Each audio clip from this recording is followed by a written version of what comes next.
कार्यक्रमाची सुरुवात करतो। बघा विद्यार्थ्यांनो, आपला राष्ट्रीय प्राणी कोणता आहे सर्वांना माहित असेल, तो काय वाघ आहे। आणि वाघ हा राष्ट्रीय प्राणी आपल्या देशाने का जाहीर केला हो, कुणाला माहिती आहे का? तर जगामध्ये सगळ्यात जास्त प्रमाण वाघांचं सगळ्यात जास्त प्रमाण आपल्या भारत देशामध्ये आहे, म्हणून आपल्या भारताने काय केलं, वाघ हा आपला राष्ट्रीय प्राणी ठरवला।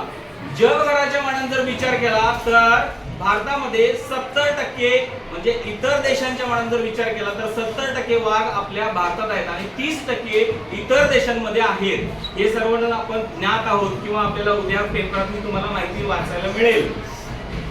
मग संवर्धन दिन किंवा व्याघ्र दिन का साजरा केला असं तुमच्या मनात प्रश्न आला असेल, तर आताच प्रास्ताविकामध्ये या मुलीने आपल्याला सांगितलेलं आहे की रशियामध्ये एक परिषद झाली होती 2010 साली आणि त्या परिषदेचं आयोजन का केलं होतं की जगभरामध्ये वाघांची संख्या झपाट्यानं कमी होत होती। मग ती झपाट्यानं कमी होण्याचा जो वेग आहे तो थोडा कमी व्हावा किंवा वाघांचं संवर्धन चांगल्या प्रकारे व्हावं यासाठी जगभरातले प्रमुख देश किंवा ज्या देशामध्ये वाघांचं वास्तव्य आहे असे देश काय झाले, एकत्र आले आणि त्यांनी सेंट पीटर्सबर्ग मध्ये 2010 साली एक परिषद भरवली आणि त्या परिषदेमध्ये असं ठरवण्यात आलं की इथून पुढे आपण वाघांची संख्या वाढली पाहिजे, या दृष्टिकोनातून आपण प्रयत्न केला पाहिजे। म्हणून प्रत्येक देशाने आपापल्या देशामध्ये असे काही नियम ठरवून दिले जेणेकरून वाघांची हत्या होऊ नये किंवा वाघांचं मरण्याचं प्रमाण कमी व्हावं या दृष्टिकोनाकडे फोकस दिला आणि त्या दिवसाचं औचित्य साधून 29 जुलै या तारखेला ती परिषद ठरली होती। म्हणून दरवर्षी 29 जुलै आपण जागतिक व्याघ्र दिन म्हणून साजरा केला जातो। बघा मागच्याच वर्षी 2019 2 वर्षापूर्वी 2019 ला हा प्रश्न सुद्धा एमपीएससी मध्ये पडला होता। बघा तलाठी परीक्षेसाठी हा प्रश्न पडला होता, जागतिक व्याघ्र दिन कोणता आहे। त्यामुळे अशा छोट्या छोट्या गोष्टी त्या आपण लक्षात ठेवायचे जेणेकरून तुम्हाला भविष्यात त्याचा फायदा होऊ शकतो।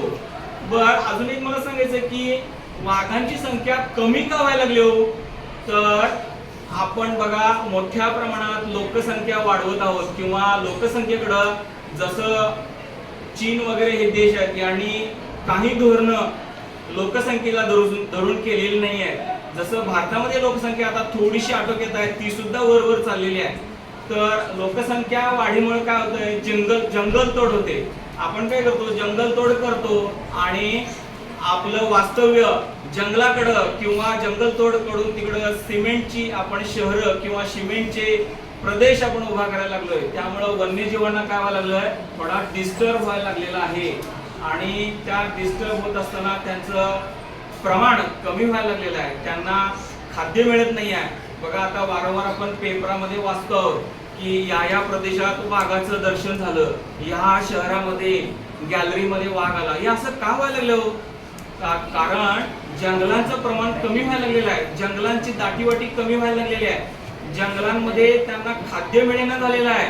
या अशा गोष्टी आहेत आणि त्याला दुसरं अजून एक कारण आहे की वातावरण।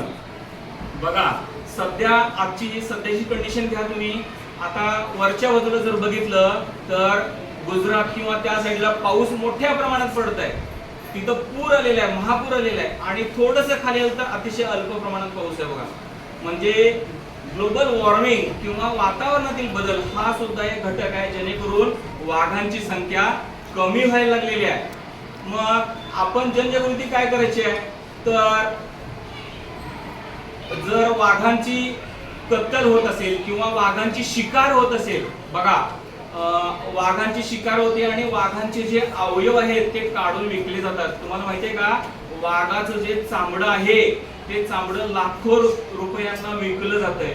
म्हणून काही जंगलामध्ये काय लोक करतात, वाघांची शिकार करतात आणि त्याचे जे अवयव आहेत, उदाहरणार्थ त्याचं चामडं, त्याच्या नख्या जे आहेत ते लॉकेट करतात। बघा काही तुम्ही आता पुणे साईडला वगैरे जे लोक आहेत ते बरेचसे ते लॉकेट घातलेले तुम्हाला दिसतील, ते फॅड झालेलं आहे। मग अशा गोष्टींमुळे काय होतं की त्याची कत्तल होते। दुसरं वाघाचे दात, वाघाच्या दातांची सुद्धा तस्करी केली जाते या सगळ्या कारणांमुळे काय होतंय, त्यांची संख्या झपाट्यानं कमी व्हायला लागलेली आहे. बघा अजून एक मी तुम्हाला आकडेवारी सांगतोय की वाघ 2006 साली भारतामध्ये किंवा जगभरामध्ये दर 4 वर्षांनी वाघांची गणना केली जाते, हे आपल्याला माहिती पाहिजे.